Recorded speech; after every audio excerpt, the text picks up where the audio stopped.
For today's video, tara, samahan nyo na naman kami nila Nanong at ni Mrs. na gumala kasama itong si Trimax. At nga guys, ganyan pala yung itsura ni Trimax kapag nakalagay yung bubong sa may driver seat. So far, okay naman siyang tignan kaya gagamitin muna natin siyang ganyan.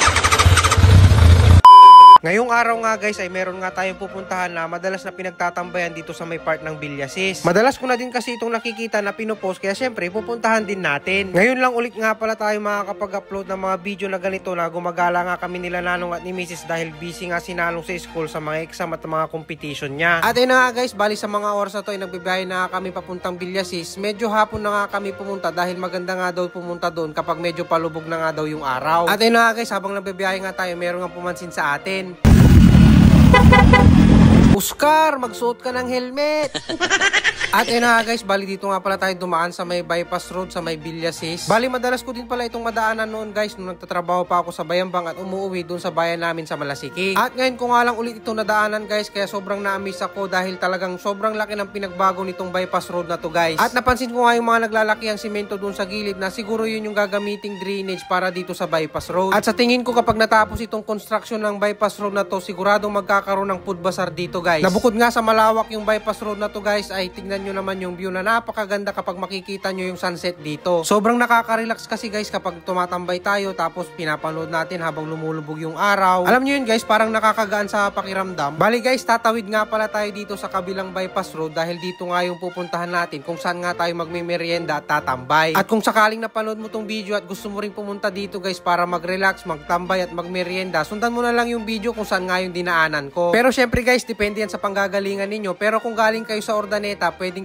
yung sundan yung dinaanan ko. Bali guys, habang nandito nga pala kayo sa bungad, parang wala kayong makikitang pwedeng pagtambayan or pagpwestuhan na pwedeng pagmeriendahan. Diretsuhin nyo lang yan guys dahil nasa bandang dulo nga yung tinutukoy ko. Paglampas ninyo dito sa may maliit na tulay na to guys, matatanaw nyo na yung food bazaar dito sa may bypass road Villasis. Medyo magdoble ingat lang kayo sa pagmamaneho dito guys dahil may mga nagbibilad nga ng mga palay dito sa may mga gilid ng bypass road. At pag nakarating na kayo dito sa may bandang gitna or bandang dulo na yata to guys, makikita nyo yung food bazaar dito sa may bandang kaliwa. Pero diretsuhin nyo pa to guys dahil meron pa tayong pwedeng puntahan dun sa may bandang dulo. Bali guys, kaya din pala kami napadpad dito dahil umaga pa lang ay kinukulit na nga ako ni Nanong na gusto nga niyang kumain ng takoyaki kaso sarado nga yung pinagbibilhan namin dun sa may UCU. At nga guys, bali nakarating na nga pala tayo dito sa pupuntahan natin at nagpark nga muna ako dito sa gilid dahil dyan nga tayo pupunta sa Nawaya Coffee. Dyan din kasi available yung takoyaki na gusto nga ni Nanong pero sarado nga sa UCU kaya nga napadpad kami dito. Pero guys, grabe sobrang sulit yung pagpunta nga namin dito sa bypass Villasis dahil sobrang ganda nga ng view lalo na pagpalubog na nga yung araw at sobrang dami nga na pumupunta dito guys para tumambay at mag-relax at magmerienda. Sino ba namang hindi marirelax guys kapag ganito kaganda yung view? At ayun na nga, bali pumunta na nga pala kami dito sa Nawaya Coffee para mag-order na nga ng mga takoyaki ni Nanong at yung mga drinks na iinumin nga namin. Dahil nga madami yung customer ni Nawaya at maraming nakapark kaya dyan ko muna iniwan si Trimax sa kabilang kalsada. Grabe guys, parang kinikilig ako kapag tinititigan ko talaga itong si Trimax. Iniisip ko nga guys kung anong susunod na i-upgrade ko sa kanya. Bali guys, ganito nga pala yung ambience sa pwesto ni Nawaya dito sa may bypass Villasis. Very relaxing dito sa pwesto ni Nawaya guys, tapos napaka-aesthetic ng dating. At ito nga pala yung mga menu ni Nawaya, pakipost mo na lang tong video guys para makita mo kung anong mga sineserve nila at mga prices. Pero ito talaga yung sinadya namin dito guys, yung takoyaki nga ni Nawaya dahil ito nga yung paborito ni Nanong. Dahil bukod nga sa malalaki yung takoyaki nila ay marami ding crab meat sa loob. At yun nga guys, bali nung nagkaroon nga ng space dito sa pwesto ni Nawaya ay nilipat ko na nga dito si Trimax dahil medyo gumagabi na nga din. Kapag ganitong mga oras na nga guys ay nagiging mas relaxing dito sa pwesto nga ni Nawaya. O diba guys, talagang nakaka-relax kapag dito nga kayo ng merienda at tumambay sa pwesto nga ni Nawaya. At sa mga oras na to ay na-serve na nga sa amin yung mga order namin na french fries, takoyaki at yung drinks namin ni Mrs. Kaya tamang food trip na naman kami nila Nanong at ni Mrs. guys. Kaya kung sakaling naghahanap kayo ng pagmimeriendahan, pagtatambayan or pagre-relaxan, try nyo dito sa Nawaya Coffee guys at subukan ninyo itong takoyaki at french fries lalo na yung mga kape nila dito. Sigurado guys, bukod sa mabubusog nga kayo sa mga pagkain sineserve nila dito ay marerelax nga kayo dahil sa sobrang ganda at napaka-aesthetic ng ambience dito sa pwesto nga ni Nawaya.